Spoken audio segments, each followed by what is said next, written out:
plateau Equinox Soir, deuxième partie, c'est le débrief du journal, toujours en compagnie d'Albert Anatole Aïssi, Serge Gauthier Onanina, Sok Amine Fodieu et Pierre-Manuel Bignam. Pierre-Manuel Bignam, vous avez regardé le journal de Cédric, vous avez vu Norbert Ouna. Quelques heures après son décès, il était toujours couché. C'est triste, hein? Ce qui lui servait de demeure. Et la coïncidence de ce décès aujourd'hui, c'est que les Lions indomptables A-Prime sont en train de se battre sur l'arène pour la qualification à la finale du CHAN. Oui. Et c'est en ce moment qu'un Lion indomptable qui a fait partie de l'équipe de la CAN de 1972 vient de tirer sa révérence. Nous nous inclinons face à cette nouvelle triste et cela nous interpelle tous et au premier chef l'État qui est garant même de nos sportifs parce que c'est l'État qui est garant de tout le peuple camerounais. Je remercie Samuel Eto'o qui avait manifesté quand même une solidarité envers cet ancien lion parce que je me souviens que Samuel Eto'o avait pris en charge sa première opération chirurgicale qui a été un succès d'une hernie dont il souffrait. Et il y a eu beaucoup d'élan de solidarité, mais ça n'a pas suffi. Alors, il faudrait que l'État prenne toutes les dispositions pour tout au moins accompagner les anciennes gloires pendant leur retraite à avoir quand même une retraite qui pourrait les mettre à l'abri du besoin, parce que quand on regarde les conditions dans lesquelles il est décédé, on se demande si ce monsieur a joué dans les Lions indomptables ou pas. C'est vraiment déplorable. Mais il faut quand même reconnaître que c'est Equinox Télévision, à travers son programme Regard Social, qui a permis de mettre la situation, ce que vivait Norbert Ouna, en lumière. Tout à fait. Je remercie effectivement également Equinox, qui est toujours en train de venir en aide aux Camerounais, en train de mettre en lumière ce qui est dans les ténèbres. C'est effectivement Equinox qui a déniché ce cas, qui s'est penché dessus et qui, à travers Regard Social, a suscité l'élan de solidarité nationale. Et c'est même à travers ça que Etofis a également été en contact avec lui. Donc, je pense que Equinox Soir continuera toujours à informer les Camerounais, à tirer l'attention de l'État sur ce qui ne marche pas dans notre pays et à venir en aide aux nécessiteux. Vraiment, c'est déplorable. Mes condoléances à toute sa famille biologique, à la famille sportive du Cameroun et à tous les Camerounais par rapport à ce lion indomptable que nous avons perdu. Mais mon souhait, mon vœu, c'est que comme il est déjà à côté de Dieu, qu'il lui dise qu'il faut que les Lions A-Prime soient qualifiés en finale. C'est mon vœu. Voilà.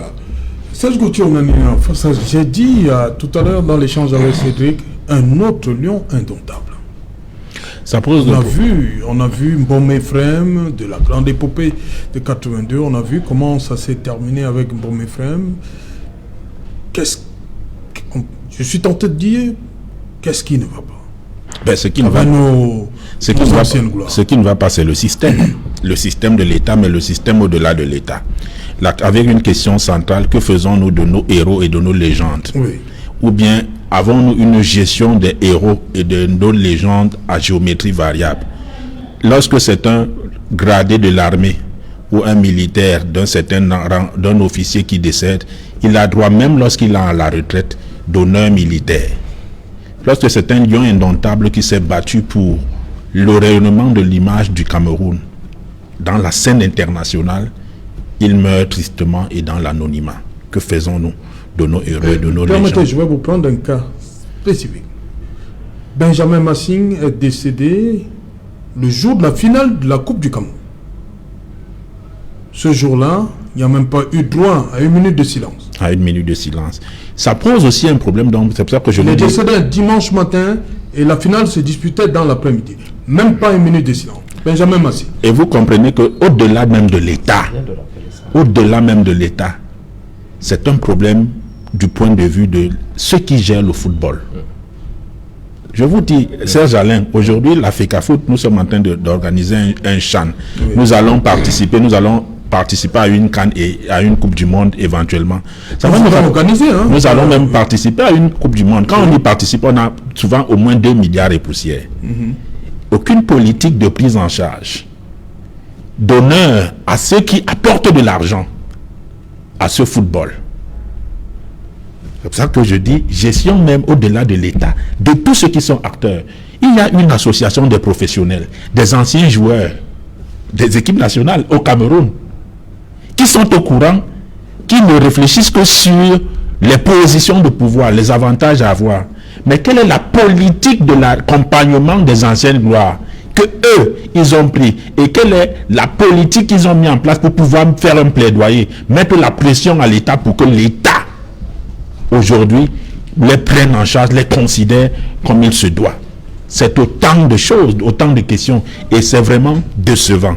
Décevant que pendant qu'on joue justement un CHAN, pendant que d'autres lions sont en train de se mouiller, de se démener en ce moment-ci où le temps est en train de s'arrêter au Cameroun, qu'un de nos valeureux lions indomptables tombe de cette manière, et que ce soit dans l'anonymat. Un autre lion avait d'ailleurs fait, la promesse de lui apporter, et Samuel Eto'o, on ne sait pas ce qui va se passer maintenant parce qu'il peut-être entreprenait les démarches concernant la construction de son habitat, de sa maison, mais vous savez, ça prend du temps. Je suis obligé de vous interrompre là, parce que les nouvelles ne sont pas rassurantes. Hein. Du côté de Limbé, déjà 2 buts. Hein. Yeah. Hein, comment ça? 2 buts en notre avantage ou en... Bon, il faut qu'on soit clair. Sommes-nous menés? Avons-nous égalisé? Les Marocains mènent 2-0. Ben, moi, je vais vous dire une chose, c'est la première mi-temps. C'est cela. Nous ne sommes pas encore... Je suis Camerounais, j'ai le fighting spirit. Donc, et je communique, je ne peux pas dire à d'autres Camerounais de se décourager. Non. Premièrement, je pense que, et c'est à ce moment que les Camerounais, ceux qui sont là, ceux qui aiment le football, de l'entraîneur et ces joueurs qui mouillent le maillot, et ceux qui aiment aller dans les vestiaires, c'est le moment de montrer, de faire une union sacrée autour de ces lions indomptables. Maintenant, en se disant, en même temps, la stratégie, la tactique du coach, les mots intéressants, c'est-à-dire le counseling sera important. En même temps, nous devons avoir une union des cœurs autour de tout à l'heure pour que, à la deuxième période, il y ait au moins une égalisation de tout cela et que il vaut mieux qu'on nous batte au tir au but, mais pas comme ça sur tapis vert. Et je crois que ce ne sera pas le cas. Vous avez dit l'essentiel, hein, c'est encore la première mi-temps, heureusement. Il veut réagir, Sophodje, sur Ronan Norbert ou bien sur ce qui vient de Libé? De toutes les façons, je veux réagir sur Onana Robert, sur ce qui vient de Limbé et ce qui concerne notre football. En vérité, c'est une triste nouvelle. Je saisis l'occasion pour adresser les condoléances à la famille qui est éprouvée, à toute la famille du football pour cette perte. Le décès de ce valeureux lion indomptable nous rappelle que le Cameroun depuis 2017 attend une certaine couverture santé universelle qui a été annoncée et promis à grande pompe. Je me rappelle à ce discours de fin d'année, le chef de l'État disait qu'il a instruit au gouvernement de prendre toutes les dispositions pour que la couverture universelle soit rapidement mise en œuvre. Ça c'est en 2017, nous sommes aujourd'hui en 2021. Ça c'est déjà relégué au dernier plan. Jusqu'à présent, les populations souffrent. L'accès aux soins de santé reste et demeure suffisamment très élevé.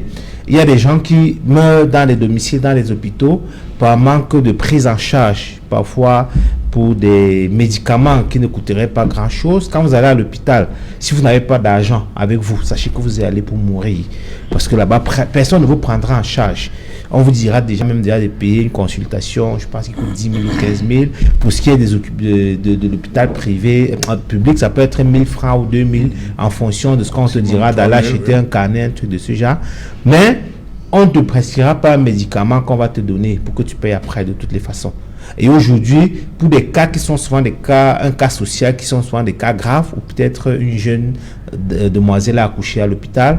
Parfois, on donne du médicament et après, à la fin, on séquestre la concernée et le bébé.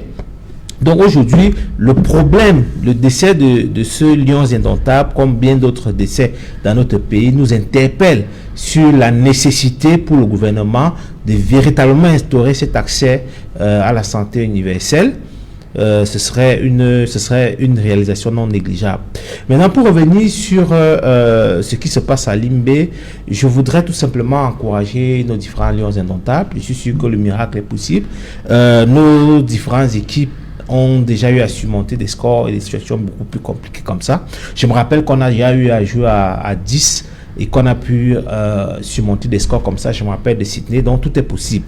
Ouais, mais il est aussi temps de décrier la situation que traverse notre championnat, que traverse notre football. Le football a été pris en otage par une mafia qui la gangrène, qui la tue et qui depuis longtemps ne veut pas la lâcher.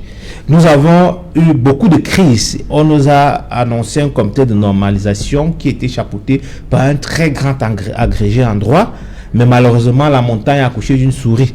Aujourd'hui, on se retrouve avec une normalisation qui doit être encore normalisée parce qu'après, il y a une élection en 2018 de Sédou qui aujourd'hui est contestée, qui aujourd'hui n'est plus président, qui est intérimaire. Et qu'au même moment, il y a eu des bagarres entre le président contesté en question. Vous avez parlé d'une seule normalisation, là. Il y a eu une deuxième, je crois. Oui, je veux dire qu'entre-temps, depuis 2018, on est venu constater en 2020 que c'était une assemblée générale, une élection qui n'était pas normale, qui n'était pas légitime. Donc du coup, tout est à refaire. Et le fameux président doit assumer l'intérêt. Mais je me souviens qu'au même moment, ce président a eu beaucoup de combats avec le général Pierre Semengue pour le contrôle de la Ligue, qui a fait en sorte que la Ligue ait traversé des moments très difficiles. Donc aujourd'hui, les joueurs qui sont en train de se battre, qui sont les joueurs de ce championnat local, sont des joueurs qui n'ont pas eu la capacité de s'exprimer, qui n'ont pas eu la capacité de développer leur talent. Parce que le football est pris en otage par des individus qui ne voient que leurs propres intérêts. Vous savez au moins qu'il y a eu une deuxième normalisation?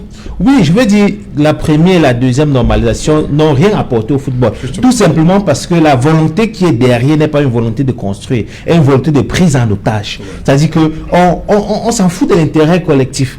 Vous vous rendez compte que quand nous allons à un championnat, c'est pratiquement 2 milliards qui rentrent dans nos caisses. Mais finalement, on ne sait pas à quoi on soit eu à servir les 2 milliards. On se rappelle que de toute cette journée, il y a des documents qui circulent sur les réseaux sociaux où le MINAT a donné l'étendue du territoire pour interdire la tenue de l'Assemblée générale d'une fédération qui est affiliée à la CAF et à la FIFA et dont les textes prévoient comment l'Assemblée doit être organisée, qui l'interdit. Et d'un autre côté, on a vu une note venant du tribunal, je pense des Kounou, qui était en train de taxer de nullité ou bien de constater la nullité d'une assemblée générale. Alors qu'au même moment, quand on consulte les textes de la dite fédération, on se rend compte que ces différents organismes sont, ne sont pas compétents à parler du problème de la FECAFOOT. Donc, c'est la preuve de ce que... Donc, pas selon les textes. Oui. Parce qu'il faut lire les textes. Les textes qui comptent, c'est pas Abdourahmane, c'est pas une histoire d'Abdourahmane. Oui, je dis celui qui a fait cette sortie. Exactement. Donc, depuis des années, le football est pris en otage. Okay. Et au même moment que le football est pris en otage, les différents acteurs de ce football sont relégués au dernier plan. Si vous regardez aujourd'hui le Cochan ou le Kokan, vous verrez que c'est des organisations qui sont truffées, remplies de fonctionnaires, qui sont venus pour gérer des budgets. Pourtant, les valeureux Lions indomptables qui sont toujours battus pour nous rapporter une certaine fierté nationale et pour nous rapporter de l'argent dans ce pays sont relégués au dernier plan. Aucun plan pour les accompagner. On s'est rendu compte que, rendez-vous compte que tout récemment, il y a des logements qui avaient été promis aux Lions indomptables de 90. C'est-à-dire que plus de 20 ans plus tard, plus de 30 ans plus tard, excusez-moi, plus de 30 ans plus tard, quand il a fallu honorer à cet engagement, à cette promesse, ça a encore été des problèmes. Pourquoi avons-nous attendu 30 ans? Pourquoi? Est-ce qu'il manquait de l'argent? Est-ce qu'il manquait des moyens pour le faire? Aujourd'hui, quelle est encore la promesse du gouvernement qui peut encore être respectée ou qui peut avoir de l'impact au niveau des Camerounais? Donc, il est important aujourd'hui que ceux qui ont pris en otage le football camerounais qu'ils se retirent, qu'ils laissent le football aux footballeurs parce qu'ils sont les premiers à dire qu'il faut laisser la politique aux politiciens. Ok. Voilà, Albert Anatole ici. Serge Gauthier Onanina a évoqué une espèce de 2 poids 2 mesures. Les lions, il a parlé de l'armée qui sont bien pris en charge, mais quand il s'agit des lions, même parmi les lions indomptables, on a vu le capitaine et voilà aussi un autre qui est mort dans le dénuement le plus complet. Qu'est-ce qui peut expliquer cela? Ce qui arrive à certains lions. Je préfère dire certains lions. Tout le monde a vu les images de Ronan Norbert dans Equinox. Oui, et oui. Là, on le voit encore là, son corps qui... Oui, c'est Jaloto. Nous vivons les mêmes drames dans le milieu du sport. C'est le cas avec Monsieur Ronan. Oui. C'est le cas dans le milieu culturel. Nous avons beaucoup d'artistes qui font danser, qui ont fait danser, qui font danser, qui continuent de faire danser, même outre-tombe, n'est-ce pas, des mélomanes qui sont morts dans le dénuement total. Nous avons l'habitude de pas des pommes des ordres, même une scène de la presse, dans les médias, nous avons des journalistes qui meurent, qui décèdent, qui dans le dénuement le plus total. Je pense que nous sommes dans un problème systémique. Je pense que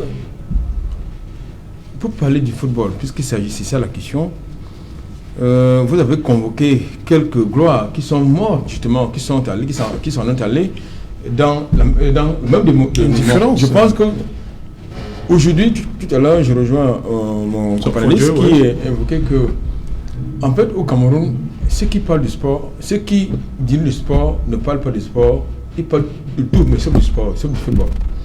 Parce qu'aujourd'hui, si vous avez des individus qui polluent l'espace footballistique, c'est pas pour parler du sport ou du football, c'est pour parler de l'argent. Et je pense qu'aujourd'hui, que l'État devrait organiser ce milieu-là, du moins à donner une certaine dignité aux anciennes gloires du sport camerounais d'une manière générale. Parce que il y a beaucoup de milliards qui sont détournés chaque année. Vous avez des doublons, vous avez des faux diplômés à la fonction publique qui perçoivent de manière indue l'argent du contribuable camerounais. Cet argent devrait servir, à mon sens, à apporter un peu de dignité à ceux-là qui ont été les porte-étendards de la diplomatie camerounaise. Parce que quand vous êtes un homme de culture, quand vous êtes un sportif, quand vous êtes un journaliste, vous êtes un porte-étendard de la diplomatie. Rayonner.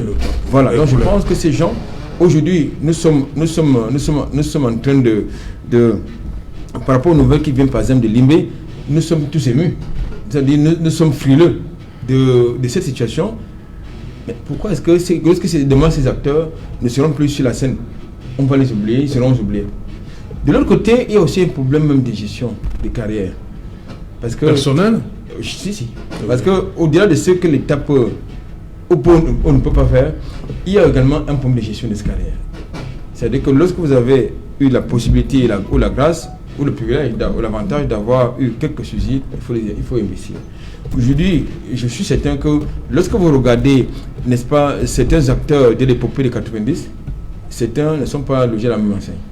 Il y en a qui copient dans la galère alors qu'ils ont eu un peu de sous. C'est vrai qu'à l'époque, il n'y avait pas aucun d'argent dans le milieu du sport, dans le milieu du football. Maintenant, en 94, en 2000 et tout ce que vous voulez, je pense qu'aujourd'hui, vous avez un problème de gestion de carrière. Il faut donc à un moment donné, c'est vrai que l'État a sa partition à jouer, c'est-à-dire dans l'encadrement de ces légendes-là, que ce soit du football, que ce soit des intellectuels, de l'intelligentsia camerounaise, que ce soit au milieu de la culture, que ce soit au milieu de tout ce que vous voulez. Je pense qu'il faut d'abord une organisation personnelle. Ok, voilà, rapidement, vous occupez avant le journal, il nous reste un peu de temps. Voilà, vous occupez avant le journal, je vous ai promis, vous donnez la voilà, maintenant, j'étais sur le point de dire que, pour revenir là, à la thématique centrale, oui.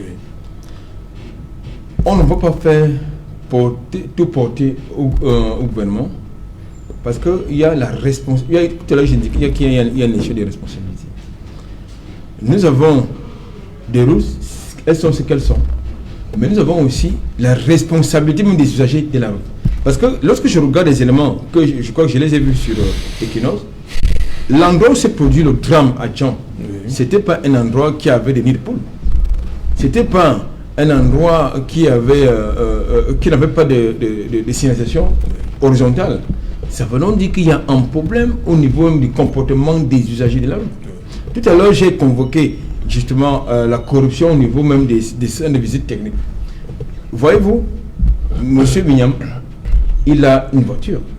C'est-à-dire que très souvent, quand il est très pressé et qu'il se rend dans un centre de visite technique et que lui, on découvre quelques anomalies sur son véhicule, il a tendance à soudoyer. C'est ce qu'il fait, Non, bien. c'est pas lui, c'est un exemple. Ah, ok. Non, c'est-à-dire qu'il y en a qui ont tendance justement à soudoyer justement le personnel de ces centres-là. Oui, oui, oui. Or, ce qu'ils oublient, c'est que quand vous soudoyez le personnel en charge du contrôle technique, c'est à vos risques et périls. Parce que lui, il va... Parce que le personnel, lui aussi, est obligé d'accepter. Non, je vous dis, le premier responsable, c'est vous. Parce que c'est votre voiture. Mais vous pouvez dire non à la corruption. Non, je vous dis que le premier responsable... Est-ce que vous êtes obligé? Vous avez une voiture. Oui. Maintenant, c'est vous le responsable. Parce que c'est la même chose avec le policier qui est dans la rue. Vous savez qu'il y a des gens qui refusent les pots de vin, non? Il faut aussi l'admettre. Il y en a aussi qui On ne voit pas seulement le corrupteur. Mais ce qui est aussi vrai, Oui. c'est qu'il y en a qui refusent. Et c'est lui qui refuse, vous l'insultez. C'est aussi la vérité. Moi, j'ai encore... On l'insulte pourquoi? Parce qu'il vous montrer qui travaille plus que qui.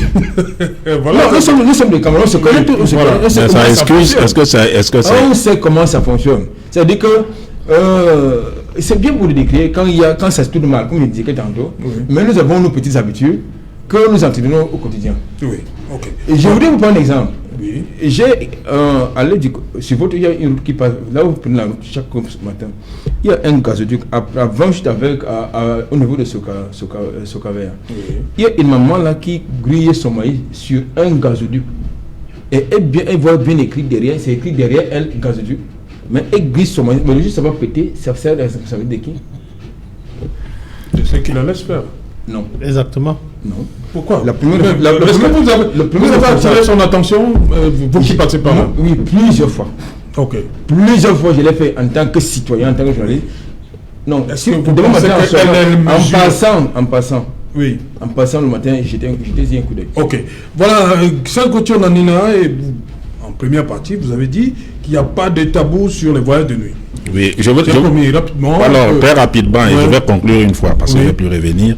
Je voulais dire que lorsque quelque chose devient un problème, Oui. il faut interroger ça de fond en comble, sans Le ministre a complaisance. dit qu'il faudrait peut-être penser à encadrer les voyages de nuit. Oui. Si c'est Dans le utile, DPD. dans tous les cas, c'est déjà un début de réflexion.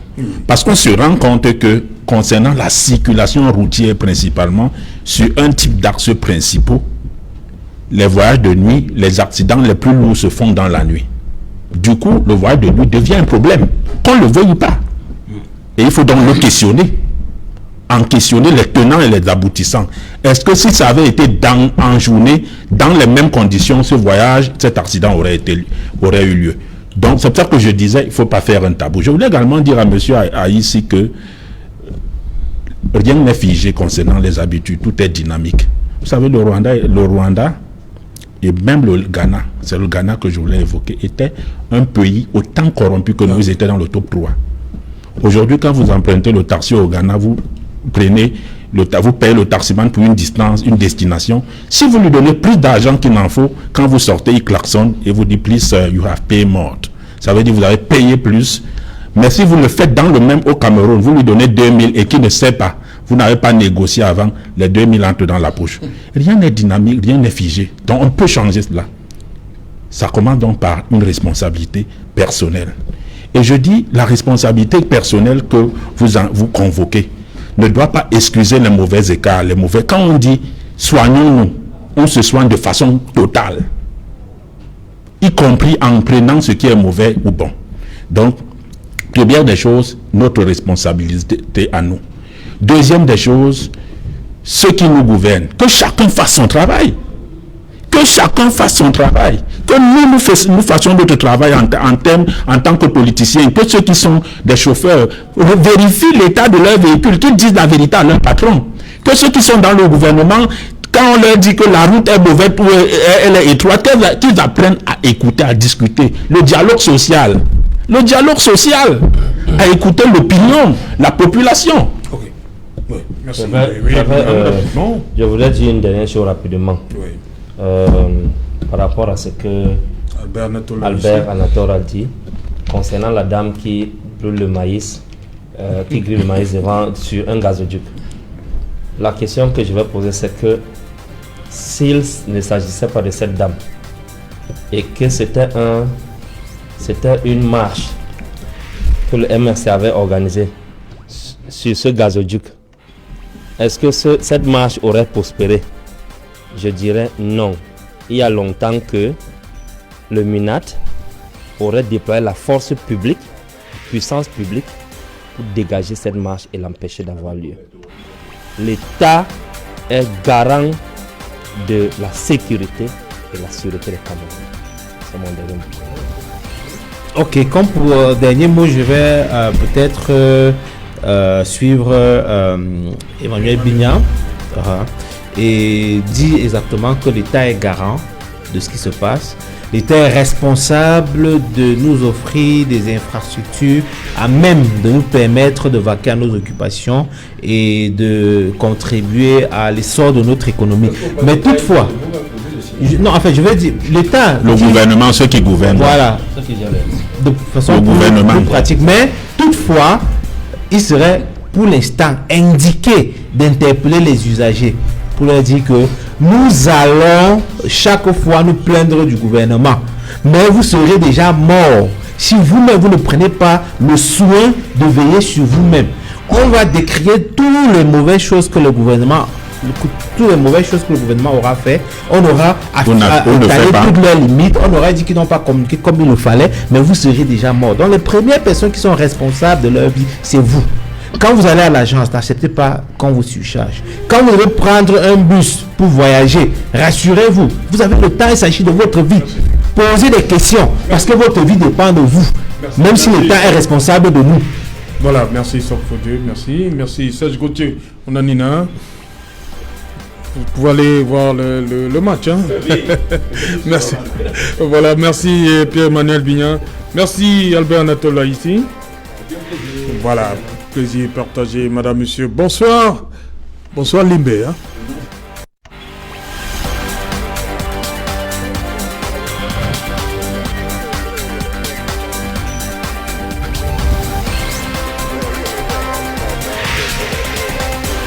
Et 2019, l'IUES INSAM fait de l'excellence académique une tradition en s'imposant encore cette année 2020 comme premier national.